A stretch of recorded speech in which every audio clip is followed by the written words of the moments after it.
We are indeed very privileged this evening to be able to welcome tonight's guest at our final Ramsay event for 2019. I think you could say we've saved the best for last. John Bell has been a major influence on the development of Australian theatre in the late 20th and early 21st centuries. He is one of the nation's most illustrious theatre personalities, an award-winning actor, an acclaimed director, a risk-taking impresario, a torch-bearing educationalist and speaker on leadership. John has been a key figure in shaping the nation's theatrical identity as we've come to know it over the past 50 years. John founded the Bell Shakespeare Company in 1990 and served as its director for 25 years. His productions have included over 15 of Shakespeare's greatest plays, which have been performed to almost 2.5 million Australians and tourists from overseas as well. John Bell has received recognition from many bodies for his leadership and his significant contributions to national culture. He is an officer of the Order of Australia and the Order of the British Empire. He has honorary doctorates of letters from the Universities of Sydney, New South Wales and Newcastle, and in 1997 he was recognised by the National Trust as one of Australia's living treasures. So in addition to being born to greatness and achieving greatness, he has had greatness thrust upon him.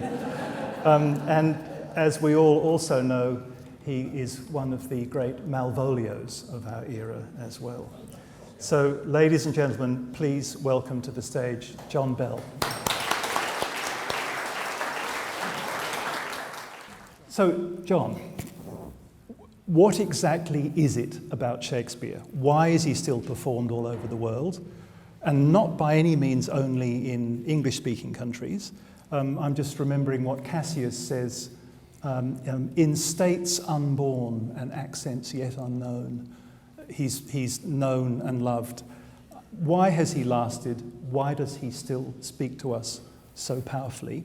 So those are the questions kind of in the background, but I'm actually going to, I know you're a modest kind of chap, and you'd rather jump straight into those questions about the big guy rather than talk about yourself. But I would like to begin just by asking you a few questions about your own career, and we'll come back to questions like that later on. So you worked with all the great English Shakespearean actors and directors of the later 60s and in the 70s. You worked with Peter Hall, with John Barton, with Trevor Nunn, with Peter Brook, Paul Schofield, Ian Holm, Glenda Jackson, and many others. What were the standout productions and performances that you saw at close quarters from that era? And it's kind of a multi-question in a way. What did you take away from that? What lessons did you carry away to use in your own career as a director and actor from that period? Were there key mentors or models in your mind? And maybe just going back a step, what was the epiphany or the moment when you decided that this was the career for you? So several questions. Well, I've only got half an hour. You know? Well, let's start with the epiphany, because that's probably where we should go from. That happened very early on, when I was about 14 years old. Our English teacher marched into the classroom and dumped copies of Midsummer Night's Dream on each desk. But instead of getting us to read the play, or him reading it for us, he performed the play for us. He was a bit of a ham actor. He was the football coach as well as the English teacher. Big bloke with a big voice. Bottom was his favourite role, of course. And he would march up and down the aisles, declaiming the words, acting all the roles, describing the sets, the costumes, the lighting, the scenery. He brought the play alive. His Bottom was very convincing. His Titania was less convincing, but he gave it his best shot. And so we couldn't wait for the next English lesson. This was Shakespeare brought alive in the classroom in a very exciting way. And then he and his successor in the same school took us off to see the Olivia movies in the cinema. If any Shakespeare show came to town, courtesy of the Arts Council, we'd be marched off to the town hall to see that. And even though there were pretty tacky old productions in the Maitland Town Hall, to see actors on stage speaking these words, having fun, that really inspired me. And so at the age of 15, I announced I'm going to be an actor and do Shakespeare for the rest of my life, which is more or less what I've done. So that was the epiphany. It was a combination of the classroom and an inspired English teacher, and then seeing great performers, well, Olivia particularly, in the cinema. So exciting, so thrilling. It was Henry V, actually, that really turned me on. Olivia's movie. We were taken off to the cinema for matinee to see it, and I was bowled over. I couldn't believe in the one sitting you could get all this heroics and daring do and chivalry and all that sort of stuff, and the comedy, the low-life comedy and knockabout farce, the romance of it all, but also this language. I'd never known people could speak so well and speak so beautifully and say such wonderful things. And I walked home, about a 3-mile walk home, and the whole time I was muttering to myself one phrase over and over again, and it wasn't one of the great heroic speeches. It was a line from the Duke of Burgundy. In the last scene of the play, he describes how France has been destroyed and torn apart by the war, and how all the vines and fields have been destroyed. And he says, "The coulter rusts that should deracinate such savagery." And the whole way home, I kept saying to myself over and over again, "The coulter rusts that should deracinate such savagery." I didn't know what it meant. I didn't know what a coulter was or what deracinate meant, but just the sound, the cadence, was something I couldn't get out of my head. So I rushed home, looked up the dictionary. What is a coulter? What does deracinate mean? And then I was on the way. And I think the way into Shakespeare for so many kids is finding out what the words mean. And once you know what they mean, then it starts to make sense. But often just the sound of the cadences can hook you even before you know what it means. So that was the epiphany. And then leading on from that, your next bit was about my time in England. And yes, well, I went to England in 1964 to go to the Bristol Old Vic School. I did 6 months there, then they sent me off to audition for the RSC in Stratford, and so I moved to Stratford. And I was fortunate to be in that company, the Royal Shakespeare Company, at a time, I think it was one of the golden eras. It was the time of Peter Brook, Peter Hall, Paul Schofield, and you mentioned Glenda Jackson, Ian Holm, Ian Richardson, some wonderful actors. I would stand in the wings every night and just watch them and listen to them over and over again, especially Schofield. I just couldn't get over the sound of his voice, what he could do with cadences and meter and so on. And so I just watched and listened every night. On weekends, I could get up to London and see Olivia and Richardson and Gielgud at the Old Vic, at the National. And so that was equally astonishing. I slept on the footpath 4 times to get to see Olivia's Othello, because it was totally sold out, but they kept 10 seats back for every performance, and if you got in first, you'd get a seat. So I slept on the footpath 4 times and got in and got the first seat in the back row of the gods every time. Nevertheless, I got to see his Othello 4 times, and that was the single most astonishing performance I remember, because even though I was so far away and he was right down there, he walked onto the stage, and without any effort, he filled that space. Without raising his voice, without doing anything extraordinary, he just managed to fill the entire theatre, and that was something one aspires to do, to project one's thoughts, one's feelings that far, that easily. Fascinating, yes. And so what he was projecting was not even just the words or the movements, but just his personality. He was projecting Othello. He was projecting the entire character. And as I say, with such ease. Technique is something that actors have to work hard at. And in those days, before actors got sucked into television and film so entirely, you had to really work on your theatre technique. Nowadays, you don't. If you're an actor these days, you have to learn film technique and television technique. And so if you have a microphone just there, you don't have to try very hard at all or develop much in the way of vocal technique. But if you're put on stage, you'd be struggling. Now, your acting and directing alone would have been sufficient to make you a national treasure. But your achievements as a theatrical entrepreneur have brought Shakespeare to a generation or more of Australians who would otherwise never have had the chance to see high-quality performances of Shakespeare plays. Now, I know you told me the other day that you weren't the very first person to create a Shakespeare company in Australia, but you have been by far the most successful.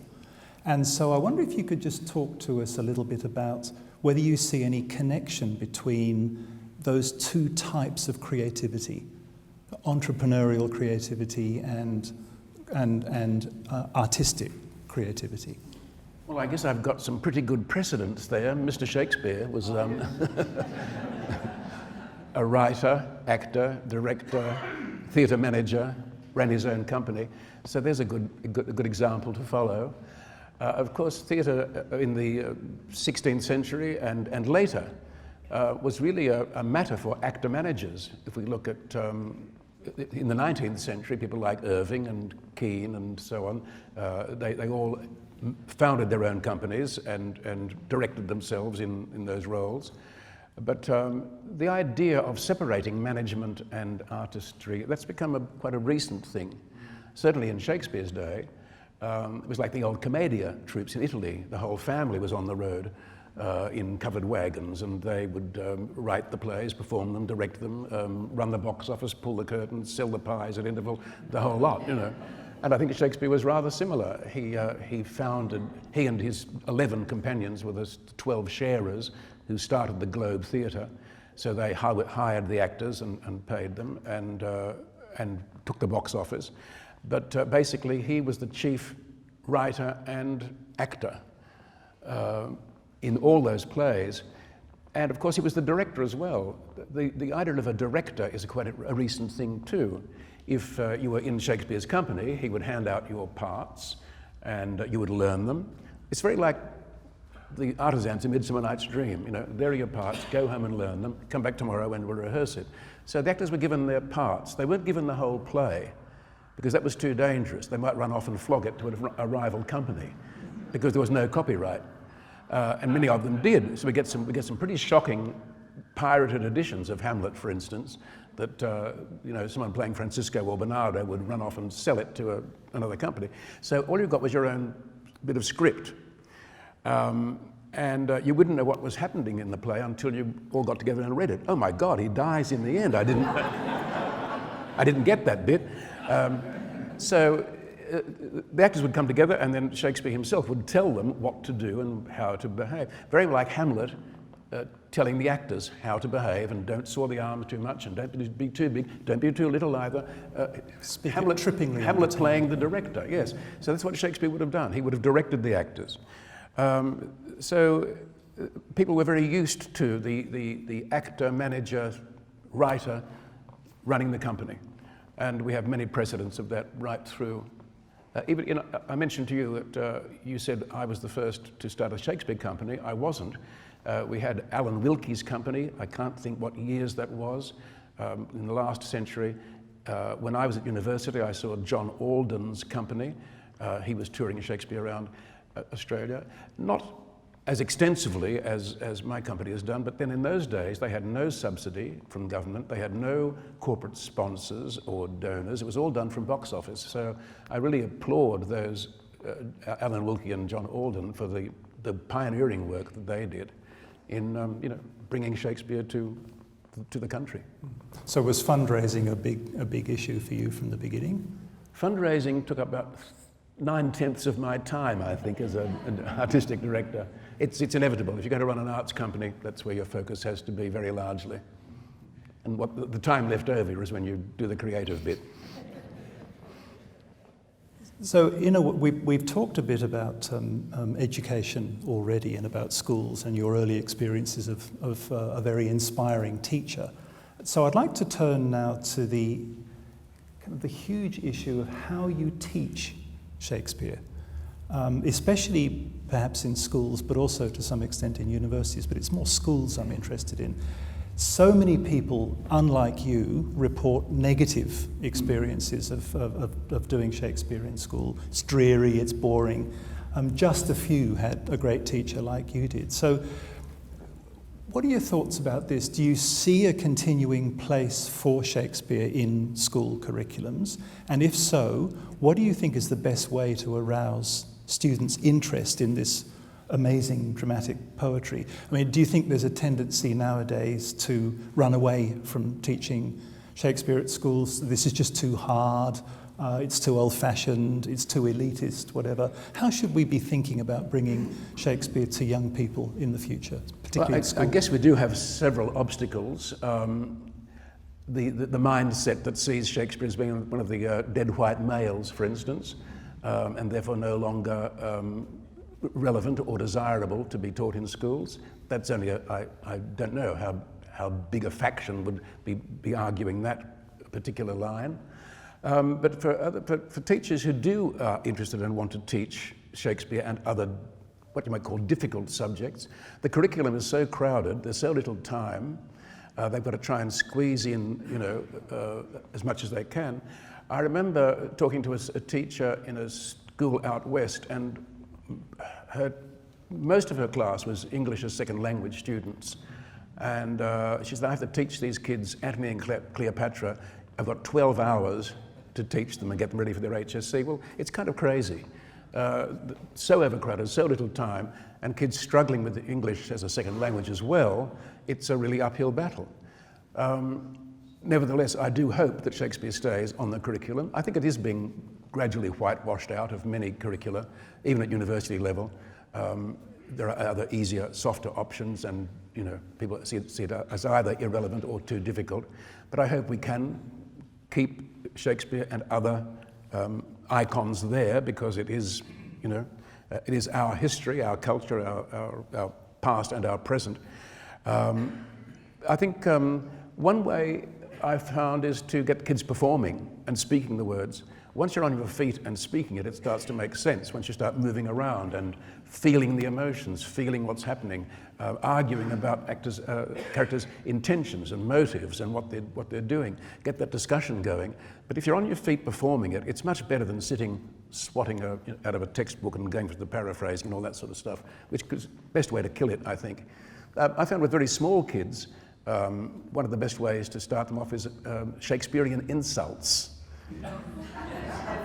There are so many of them, and they are so outrageous and colourful. So you have two teams and give them a stack of insults each, get them to fling the insults across the room at each other, and they get really excited by the madness, the exotic language, the energy, the naughtiness of it. And that's a good way in. Cream-faced loon. Cream-faced loon. Oh, there's a lot worse than that. It's a mixed audience. So just to pick up on one of the things you were saying about dead white males and out-of-dateness, do you think recent changes in the ways a lot of people think about matters such as race and gender and power and colonialism have had an effect on how Shakespeare is read or performed? I mean, is identity politics narrowing the range of ways that we can think about the plays and the poetry, do you think?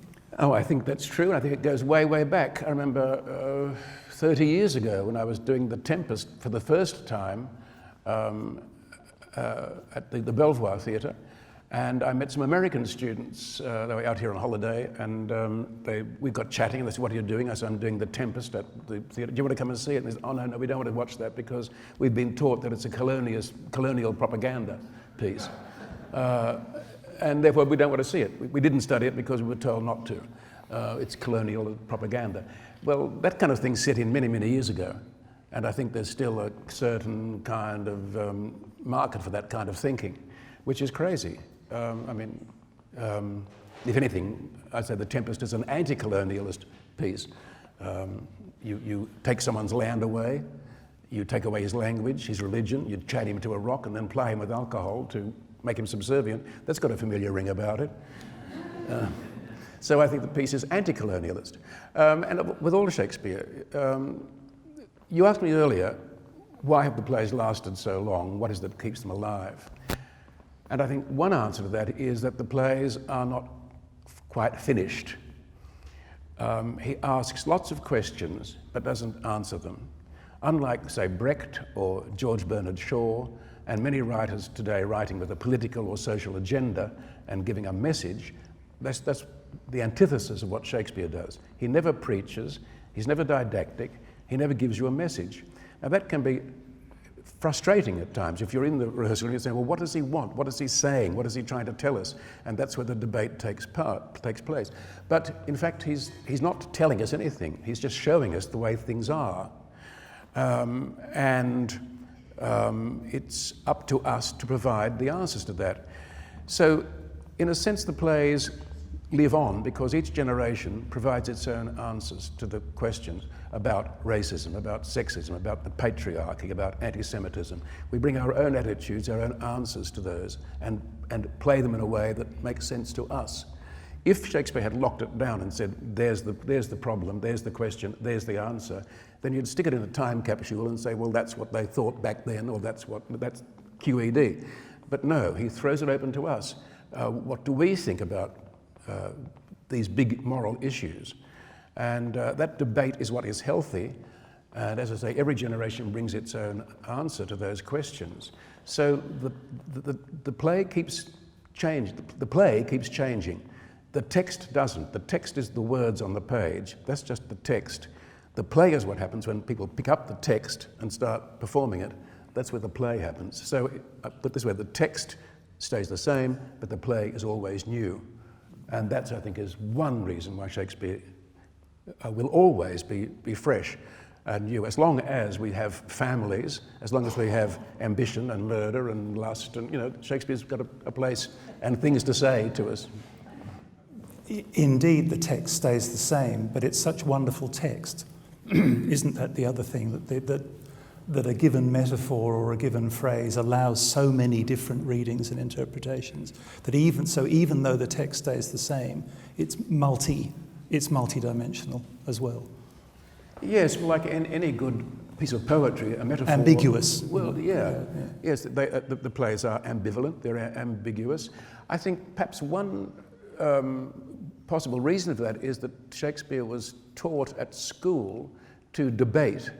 At the Stratford Grammar School, where he went with his three brothers, they were taught to debate, and debate in Latin, sometimes in Greek, but more usually debate in Latin, and to debate each side of an argument with equal persuasion, which I think is fantastic training for a dramatist, which means you never take sides. You argue both sides, and then you leave it to the audience or people listening to think, well, who was right, who was wrong.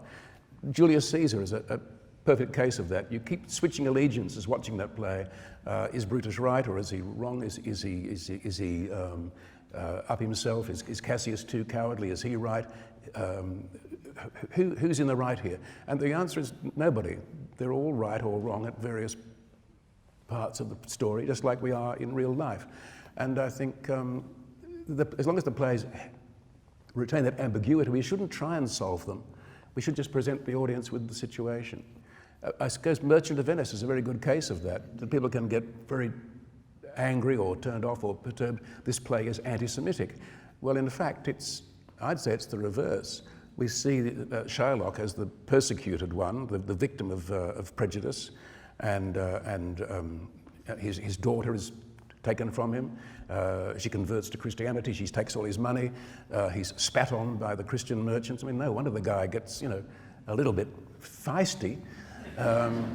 I think that if the play is, and of course, Shylock is not a heroic, a warm-hearted person either. He's not a paragon of virtue, but then nor is Antonio. Put them side by side and say, this is what happens in a society. This is the all-white club, which is very exclusive. They don't like anybody of another creed or colour coming into their white club. And Shylock's just one of the victims of that kind of prejudice. So you look at that society and how it functions and thinks, yeah, I can relate to that. Our own society has a lot of those same connotations. It's such an interesting example, that play. It's anti-Semitic, I would say. It is anti-Semitic. You wouldn't say it's pro-Semitic, but it's just, this is the world we live in. This is what happens when bigotry is let loose. And the audience should find it disturbing and challenging. They should argue about it, but they shouldn't come out feeling, oh, well, that was all right, you know, nice night's entertainment. No, it should rattle you. And I think Shakespeare goes on with all his plays, and the longer he goes on, the more kind of disruptive he gets, and the plays get more bleak and troublesome and ambivalent. When you get to Measure for Measure or Troilus and Cressida, it's a very sort of rancid view of the world that he's putting out there, but one can't deny that it's got a lot of truth about it.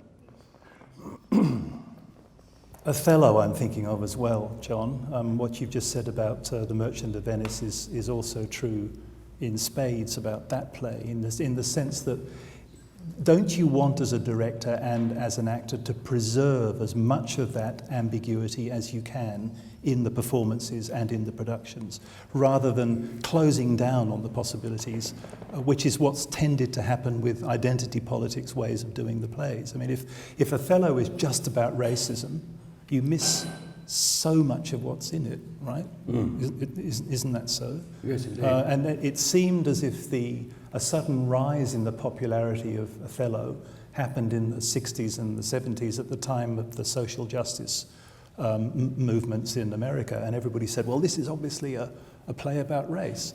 But it's about jealousy, it's about so many other things. It's about envy, it's about revenge, it's about vindictiveness, all those things. Isn't that so? Yes, I agree. Yeah. What can I say? Sorry, I just wanted to get that off my chest. But you're right insofar as until that time, 60s, 70s, black actors never played Othello. That's right. Yeah. I think Paul Robeson was the only one example of a black actor who got to play Othello. Otherwise, everybody, Olivia, Gielgud, Richardson, Schofield, they all blacked up, which you cannot do at this point in history. Maybe that will turn again in time, and that will become okay to impersonate other races. Right now, it's off the agenda. But it was only in the 60s, 70s that mold of the classical actor was broken, and people started using their own provincial accents and dialects, and people of colour started to play not just Othello, but Henry V and Hamlet and King Lear. It became open to everybody. And you rode that wave very successfully, didn't you? Because you had the view from the start that putting Shakespeare on in Australia didn't mean that you had to have plummy Olivia accents. You could do it to an Australian audience with Australian accents. Well, it'll always be a bone of contention about how should you speak Shakespeare, how musical, how beautiful should it sound. It's always going to be a point of debate. And the old, up until the 50s, say, you had to have a certain classical tone and voice, like Redgrave or Olivia or Gielgud and so on. That was the norm. But we have to think back to Shakespeare's own company. It was made up of actors who were Welsh, Irish, Scots, Northumbrian, from Devon, all over the place. And they all had their own provincial accents. There was no London accent as such, except Cockney, of course, was the only one. But there was no dictionary as yet until Dr. Johnson came along. So you spoke the way wherever you came from, and it would have been a wonderful jumble of sounds and dialects and accents from all over the place. Didn't matter what you were playing, you spoke the way who you were. And so when I started the Bell Shakespeare Company, I wanted that to be the case too. So I deliberately cast actors, a Polish actor, a Greek actor, I forget how many others, but a mix-up of different sounds and voices and accents, so that we were trying to break that mold of you have to sound like John Gielgud, for instance. But let's speak the way we are, the way we speak. I think but that doesn't mean that that's the answer in itself. You still have to speak Shakespeare with vigour and energy and clarity and great articulation and an understanding of the power of the words you're speaking. You can't just rattle them off as you can with a TV script. You've got to invest them with something. And that's what's missing. It's not the beautiful sound, it's the lack of appreciation of language, the lack of investment in what the words can do that's at fault. It's nothing to do with beautiful musical voices. It's to do with energy and understanding and communication. And understanding the language, particularly. Yeah. Now, I know this is probably a variant of a question that you've been asked a great many times, but I'm going to do it anyway. The Shakespeare roles that you've found most or least rewarding, but rather than put it that way, you've done at least one Shylock, a Macbeth, a Richard III, a Coriolanus, a Malvolio, as we were saying, a Prospero, of course Hamlet, and of course Lear, Ulysses as well, I think, from Troilus. So perhaps I could just ask, are there 2 or 3 of those roles that just pop into your mind, into your memory, as having required more of you, sort of digging deeper into your resources as an actor than others, even in some cases maybe with depths that you still feel you haven't completely plumbed? And on the other hand, sorry, these questions are sort of... On the other hand, are there other characters that just seem like a breeze, relatively, like a delight to take on because you kind of know where you are and you know how to do this? So 2 different kinds of characters. Yes. The second one is rare, to feel it's just a breeze and I can do this with ease. That's rare. But I did feel it with Richard III, which I've done that 3 times. He charms the audience so readily and he speaks to the audience so much, and he's not a complicated character.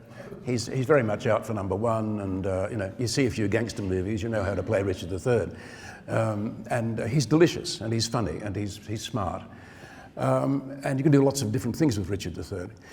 King Lear, on the other hand, is an absolute backbreaker. I've done that 3 times and I've never got anywhere near where I wanted to go with that one. It absolutely takes everything out of you and gives you nothing back. It just drains you of every possible energy and emotion, and the size of the imagination it requires is astronomical. And I've never yet seen a King Lear that I've found totally satisfactory. It's just so vast. The closest to it, I guess, was Paul Schofield in Peter Brook's movie of King Lear. It's not a great movie, unfortunately, and Schofield's not well served by it, but they did it on stage before that, and I understand from all I've read and heard about it that was a really great Lear. But that really it's almost unconquerable. It's like climbing Everest 3 times a day or something. It knocks it out of you. That's so interesting. I remember that Charles Lamb said in the early 19th century that Lear was unactable. He's almost right. Yeah. Basically, he felt that you should just read it. Because No, this is Lamb, not me, He just thought that the depth of the poetry is so great that you can't convey it on the stage. I think we've got to go on trying, you see. That's why one does it, because it's so difficult. You want to come back again and again and try. I suspect in some ways we take the play too seriously, in the sense that we go all out for bleak and negative and gloomy. In Shakespeare's day, on the Globe stage, it would have been done with a lot of colour and very rowdy and noisy and fast-moving, and that let the tragedy happen later. I think we perhaps approach it too kind of with too much fear and too much reverence, instead of enjoying the ebullience of it and letting the tragedy. But I don't know. Perhaps next time I do it, I'll find the answer. But I don't think I'll get that far. Yes, that thing of going into the theatre expecting that you have to be totally kind of... Well, yeah. The expectations are so huge. Yes, that's right. Yeah. Whereas, of course, those early productions that you mentioned a little while ago, you had to compete with a noisy audience, the people in the pit possibly talking all the time, and standing on hazelnuts and all jammed together and perhaps finding it difficult to hear. So it had to be more of a spectacle. Yes, it's hard, isn't it, to judge that audience. They can't have been just dumb clucks who threw vegetables at the actors, that kind of myth. You don't write plays that good for an audience who's not listening or not responding. And he kept raising the bar higher and higher every play that he wrote. So obviously the audience was coming with him, and by the time he gets to King Lear, he can expect an enormous amount of attention and response from the audience. So they weren't just a dumb audience. At the same time, he's quite critical of the groundlings, so-called, who care for nothing except noise and dumb shows. So he had a certain contempt for them. At the same time, he kept working on them and trying to bring them along. In fact, he often helps them by translating as he goes. In Macbeth, He says, for instance, the line is, will all great Neptune's ocean wash this blood clean from my hand? No, this my hand will rather the multitudinous seas incarnadine, making the green one red. So for the people sitting in the gallery, all those public servants and Latin scholars, they get the meaning of this my hand will rather the multitudinous seas incarnadine, and then for the groundlings he translates, making the green one red. That's what it means. That's the subtitle. So he's very conscious of the knobs in the audience and the groundlings, and playing to as big an audience as he can muster. There's that lovely bit at the beginning of Julius Caesar where a senator speaking to a mob of workers says, "Go home, you idle workers, get you home." And he's talking to the audience. Well, I'm glad they didn't, because it would have been They no would have show. gone home. That's right. So who would it have been in the audience? What was the social makeup? Well, we know that a lot of women went to the theatre, which is interesting because they didn't in most of Europe, but English women were noted for being very independent, going shopping, going gossiping, going to the theatre. They got out like ladies do today, go and have lunch. They wouldn't have been too many apprentices. They were working too hard and slogging away, and they wouldn't have got a day off to go to the theatre, for heaven's sake. Nor would the working men who were drudging, trying to earn a living. So it would have been largely public servants, law students, lawyers, medical people, professional people. But there were enough of them to fill the Globe, which was 2,000 people, and the Rose, and the Red Bull, and there are about 6 theatres all operating. And they were all doing business. I don't mean they're all packed out all the time, but there were enough people going to the theatre to keep all those companies rolling over. So, there was an audience there. Yes, I think the population of London in Shakespeare's time was about 200,000 people. And from memory, the number of people who saw plays in those years between the 1570s and the closing of the theatres at the time of the Civil War was millions. Was what? Millions. Right. So in other words, in any given week, tens of thousands of people went to the theatre. Mm.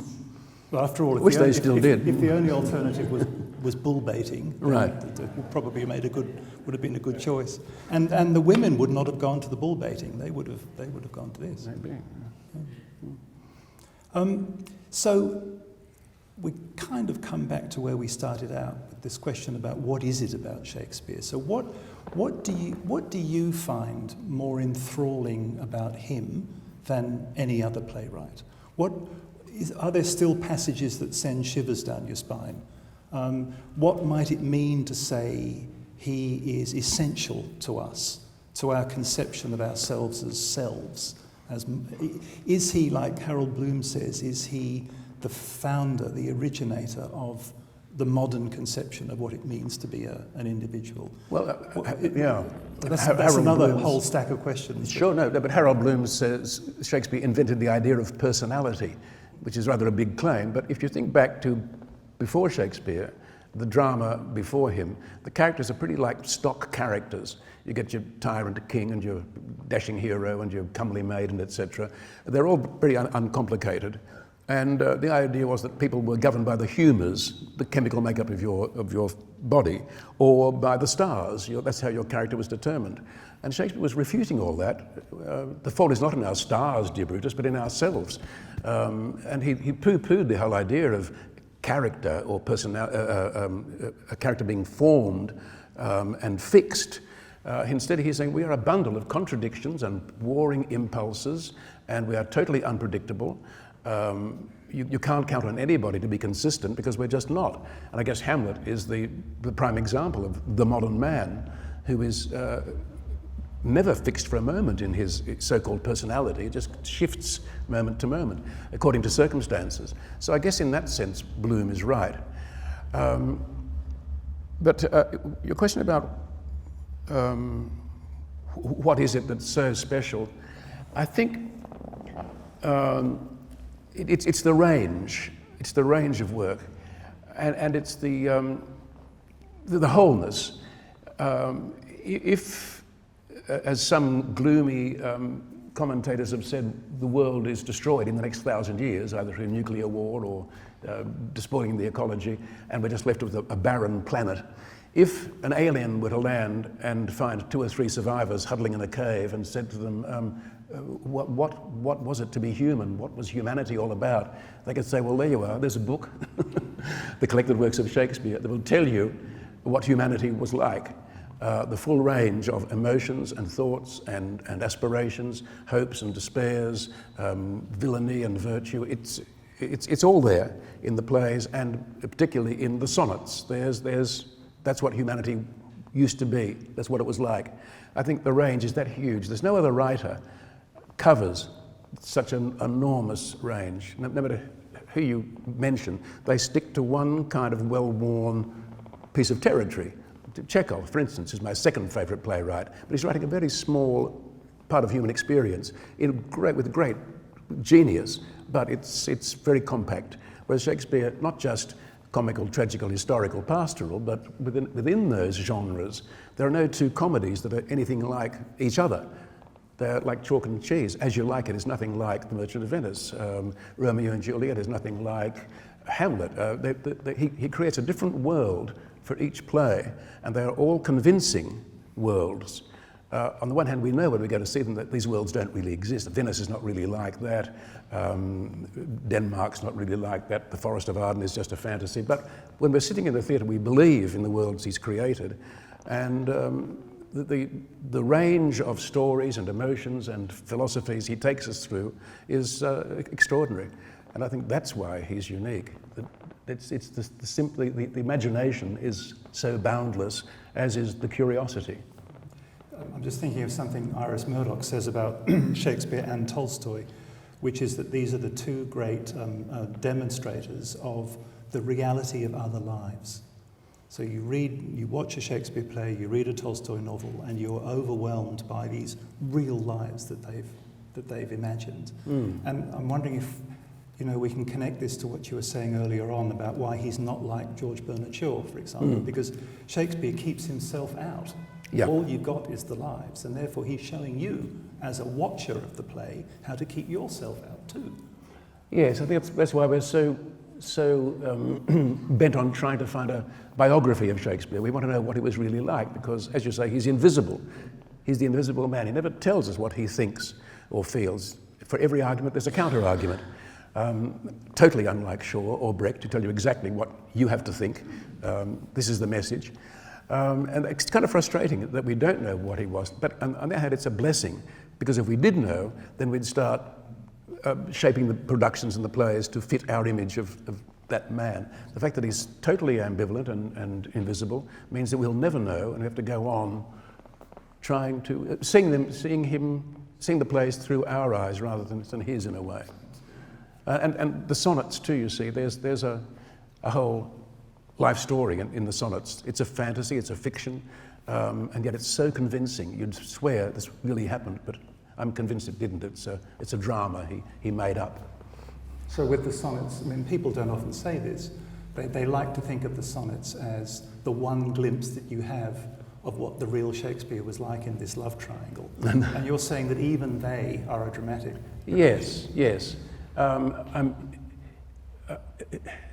To think that there was a true life story, and that he had this sordid love affair with a dark lady and perhaps with a young aristocrat, is such nonsense. He was far too respectable and anxious about his respectability to publish anything like that as autobiography. It would have caused a huge scandal if it had, if people had thought it was true. He was far too conscious of his social standing, and people saw it at the time as a fiction, as a parody of other sonnet sequences with the lover pleading with the lady to come across, and will she or won't she. Then he throws a third character in to stir up the drama. But as I said, there's no way he would ever have committed to paper that kind of story about himself. What would his wife have thought, for a start? I mean, or the rest of the burghers of Stratford. No, it's totally impossible. But it's a great drama, and it does explore every aspect of love. That's why I think he has those three characters, because you get every aspect of love and sexuality explored and played with in the sonnets.